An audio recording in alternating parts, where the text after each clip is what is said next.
नमस्कार मंडळी, आपले सर्वांचे स्वागत आहे. मी तुम्हाला आज बनवून दाखवणार आहे कुकरमध्ये कोथिंबीर वडी.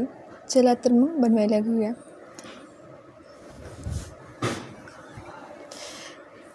मी इथे कोथिंबीर स्वच्छ धुवून सुकून अशा पद्धतीने बारीक कट करून घेतली आहे. त्यामध्ये मी 1.5 वाटी बेसन पीठ टाकले आहे.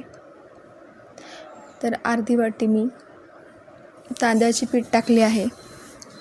नंतर इथं लसूण, मिरची, जिरे पेस्ट टाकली आहे. नंतर 1 चम्मच मी हळद, लाल तिखट आणि चवीनुसार मीठ टाकून थोडं पाणी टाकून मी घट्ट असा उंडा बनवून घेतला आहे.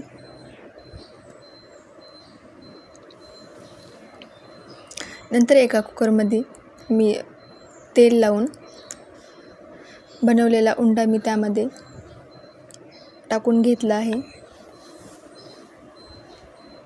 नंतर त्यावरती मी तीळ टाकले आहेत आणि कुकरमध्ये पाणी टाकून त्या स्टँडवरती मी हा डब्बा ठेवून दिला आहे आणि 15 मिनिट मी वाफवून घेतला आहे. हे पहा, मस्त 15 मिनिट झाले आहेत. तयार आहे मस्त अशी कोथिंबीर वडी. अशा पद्धतीने मी कट करून घेतला आहे.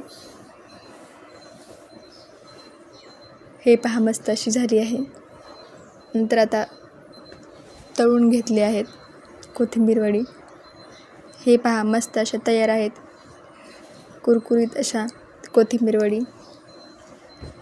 माझ्या चॅनलवर नवीन असाल तर माझ्या चॅनलला सबस्क्राईब करा आणि व्हिडिओ आवडला तर कॉमेंट करून सांगा. धन्यवाद.